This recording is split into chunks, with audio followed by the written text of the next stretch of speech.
Hai, Assalamualaikum. Saya Zul dari Kuala Malaysia. Okey, dah lama saya tak update pasal lobster ni. Dah saya update pada bulan April. Dan kebetulan semalam memang ada sesuatu yang terjadi pada lobster ni. Memang dugaan jugalah. Okey, semalam saya seharian dekat luar. Saya ada meeting pada pagi sampai ke petang untuk website. Kemudian bila saya balik tu, saya sampai rumah dalam pukul 7. Kemudian saya tengok lobster ni semua dalam 5 tangki ni, semua dalam keadaan stres. Ada yang kejang, ada yang tengah menggelupur. Dan bila saya tanya dengan jiran, rupanya semalam KKM ada buat fogging, fogging spray untuk nyamuk. Inilah masalah pada lobster. Lobster memang sensitif dengan fogging, terutama kalau kita ternak lobster dekat kawasan perumahan macam yang saya buat ni. Ini memang salah satu risiko yang memang kita kena tanggung lah, dan kita memang kena bersedia untuk hadapi masalah ni. Tapi sebenarnya memang first time saya kena. Sebelum ni tak ada seteruk macam ni, tapi kali ni memang banyak. 5 tangki ni semua sekali kena.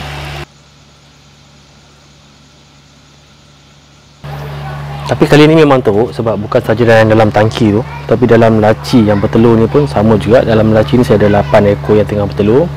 Mungkinan dalam 2 minggu lagi mungkin anak akan turun, akan menetas.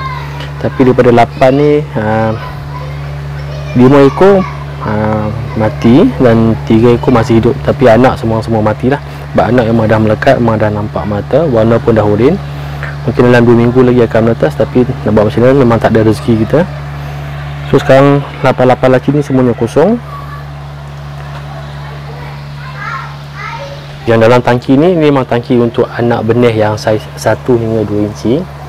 Dalam ni ada dalam 200 lebih anak benih. Tapi banyak yang mati, tapi saya tak kira lagi, saya tak tengok lagi tangki ni berapa banyak yang tinggal. Dan memang dah besar, ada saiz 1 inci, 1 inci lebih, ada yang 2 inci. Dan ada juga yang masih hidup. Nanti saya akan tengok balik, saya akan keluarkan tangki ni, kita tengok berapa yang tinggal. Pas semalam memang tak sempat saya nak tengok tangki ni.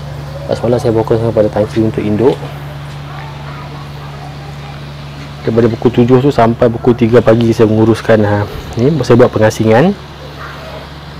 Dan memang tak sempat nak tengok yang tangki anak benih ni. So hari ni saya akan tengok lah berapa banyak yang ada yang masih tinggal. Biasanya untuk fogging ni diorang gunakan minyak diesel dan juga campuran bahan lain. Dan lobster memang sensitif dengan minyak, terutama kalau minyak diesel memang sensitif. Jadi apa yang saya buat semalam, saya keluarkan semua lobster ni. Saya ambil satu tangki, saya basuh, kemudian saya masukkan air yang baru daripada menggunakan filter ni. Kemudian saya masukkan garam akuarium. Sebab bila kena minyak, lobster ni dia akan stres. Jadi saya masukkan garam untuk mengurangkan stres. Dan untuk kita pulihkan lobster ni, air tak perlu terlampau banyak, tak perlu terlampau tinggi. Cukup setakat melepasi bahagian belakang lobster saja. Kemudian yang penting kita kena masukkan oksigen ataupun aerator ni. Semalam pun banyak juga yang dah recover, dah pulih. Saya dah pindahkan ke dalam tangki yang lain. Dan tangki tu pun memang saya dah tukar semua air. Dan saya masukkan sikit juga garam akuarium tu untuk masalah stres. Dan ni yang tinggal semalam lah. Semalam memang dah semua dah terlentang. Hari ni nampak ada juga yang dah start recover, dah nampak semakin aktif. Nanti saya akan pindahkan ke dalam tangki yang baru lah.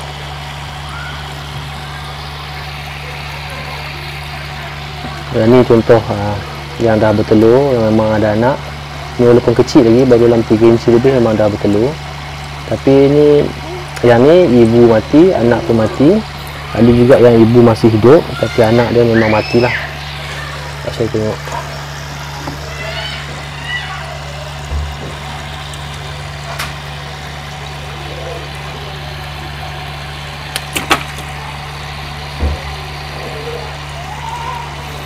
Okay, yang ni ibu masih hidup, tapi anak memang dah mati.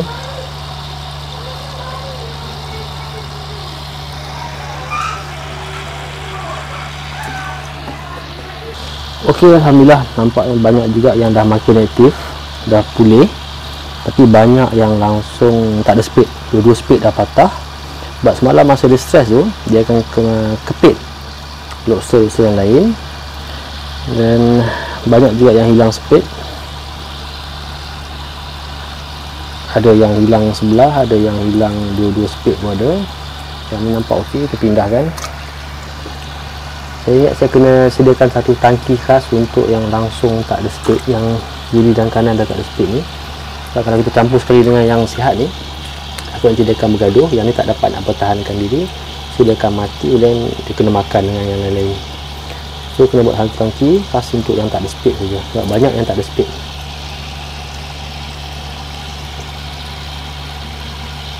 Ini lagi seekor yang anak dah mati.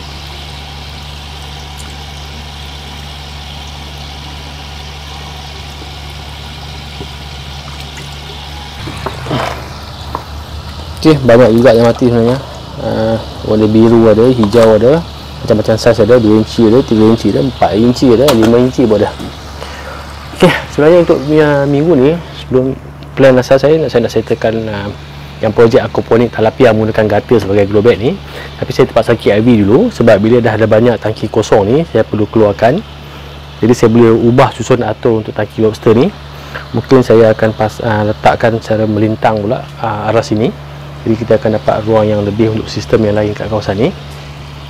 Jadi bila dah settle pasal lobster ni, baru kita akan sambung balik dengan kita punya sistem aquaponik tilapia menggunakan gutter ni. Dan dalam video yang lepas saya tunjukkan cara macam mana untuk kita buat kaki ni dengan menggunakan angle iron. Kaki pun dah siap, dah kering. Dan untuk sistem ni pun dah tak banyak. Cuma saya perlu siapkan lagi 3 bell siphon. Filter memang dah siap, cuma kita perlu pasang. Kemudian tangki dah ada. Tangki polytank 100 gallon. Dan nanti kita masukkan 100 ekor tilapia. Okay, itu saja. Jadi buat masa ni saya akan fokus dulu pada lobster ni.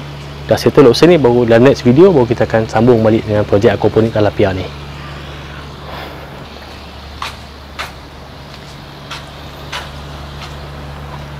Okey, pasal tilapia ni saya dah keluarkan, saya dah pindahkan ke sistem yang lain dekat rumah abang saya. Abang saya pun buat aquaponik juga, tapi dia lebih pada R&D. Dibuat dekat dalam indoor, dalam rumah. So nasib baik ikan saya dah pindahkan. Tapi saya rasa kalau ikan fogging tak ada masalah, sebab sebelum ni kalau tilapia, kalau time fogging pun tak pernah nampak yang mati disebabkan fogging lah. So saya rasa tilapia mungkin tak ada masalah dengan fogging.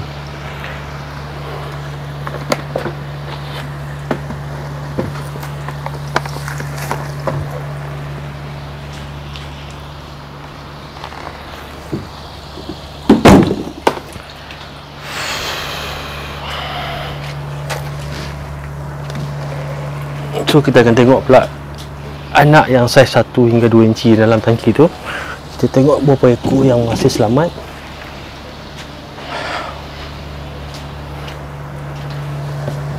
Oh.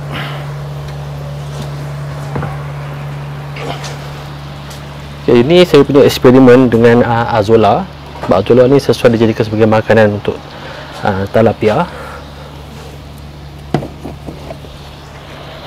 Nanti saya akan update pasal proses untuk menanam azolla ni.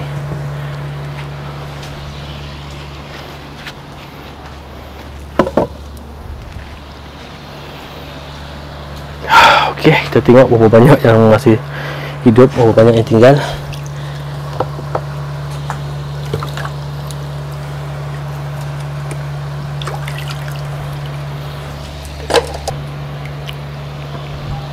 Inilah cabaran kalau kita buat ternakan lobster ni dekat kawasan perumahan.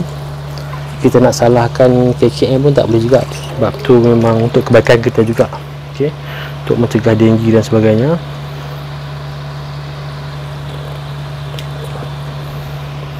Inilah cabaran yang kita perlu tempuh, kita perlu bersedia.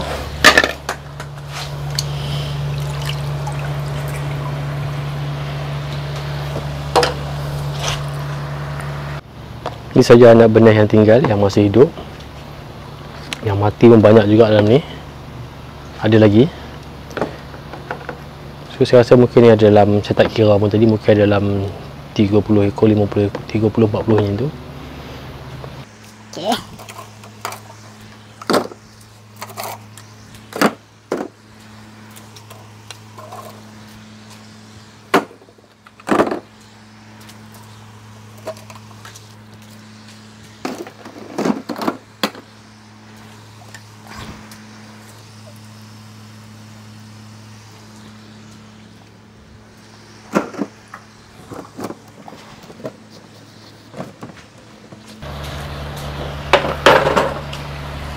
Okey, saya dah keluarkan lobster yang masih hidup dalam tangki ni. Tapi banyak juga yang mati, yang tinggal hidup pun tak banyak. Tapi itulah, untuk masalah fogging ni saya kena cari solution macam mana untuk atasi masalah fogging ni. Sebab fogging memang akan sentiasa berlaku, mungkin lagi 2-3 bulan mungkin dia akan fogging lagi. Dan saya punya tempat ni memang kawasan perumahan dekat dalam taman, jadi kita tak boleh nak salahkan Kementerian Kesihatan pasal fogging ni, sebab diorang buat fogging ni sebenarnya untuk kebaikan kita juga, untuk atasi masalah denggi. Jadi sebab kita buat ni, jadi kita kena tanggung lah, kita kena sendiri kena cari jalan penyelesaian macam mana nak atasi masalah ni. Okey, kita kena cari apa kaedah-kaedah yang kita bergunakan. Okey, mungkin sama ada kita buat dalam rumah, tapi dalam rumah pun saya rasa asap fogging tu akan masuk juga. Jadi kita kena cari cara lain lah. Buat masa ni pun saya pun tak ada idea lagi apa kaedah yang saya boleh gunakan. Sama ada menggunakan greenhouse, tapi saya pun tak pasti kalau greenhouse sama ada asap boleh masuk atau tak. Dan kalau tuan-tuan ada cadangan, ada idea apa yang kaedah yang saya boleh gunakan, minta tuan-tuan komen dekat di bawah. Dan untuk sistem ni, banyak benda saya kena buat hari ni. Saya kena cuci semua tangki-tangki ni, termasuk tangki ni. Kemudian saya akan ubah sikit dia punya susun atur. Saya akan letak menentang ke sini supaya saya ada ruang yang lebih. Dan saya rasa dengan jumlah yang lobster yang ada ni, mungkin 2 tangki saya boleh keluarkan sebab dah kosong. 2 tangki kosong, akan tinggal 3 tangki je mungkin. So saya akan susun menentang ke sini. Jadi kat sini nanti kita akan dapat ruang yang lebih untuk sistem yang lain, mungkin untuk hidroponik ataupun untuk aquaponik. Okay, jadi kalau ada yang plan nak buat secara besar-besaran untuk ternakan lobster ni, mungkin kena ambil kira faktor-faktor luaran macam ni. Faktor luaran ni contohnya macam fogging ni, sebab ini di luar kawalan kita, sebab kita tak boleh nak kontrol benda ni. Dan lagi satu, sebab saya selalu juga dapat komen yang orang nak serius tentang ternakan lobster ni, nasihat saya mulakan dengan secara kecil-kecilan dulu. Kemudian bila kita dah pandai, kita dah tahu selok-belok pasal ternakan ni, baru kita buat secara besar-besaran. Cuba bayangkan kalau macam situasi saya sekarang ni, kalau lah saya buat secara besar-besaran, makin besar, makin banyak kerugian yang saya akan tanggung lah. Jadi mungkin kalau nak buat secara komersial dekat rumah, saya rasa mungkin kurang sesuai. Kecuali kalau nak buat pembenihan, tapi ni dah risiko, sebab saya memang buat pembenihan, tetap ada risiko juga. Jadi kalau nak buat secara komersial, mungkin kena cari tempat yang lebih sesuai, kawasan pertanian. Okey. Dan setakat ni saja untuk video kali ni, sebab saya ada banyak lagi kerja yang saya nak kena buat. Saya nak kena cuci tangki, saya nak kena susun balik semua ni. Jumpa lagi. Assalamualaikum.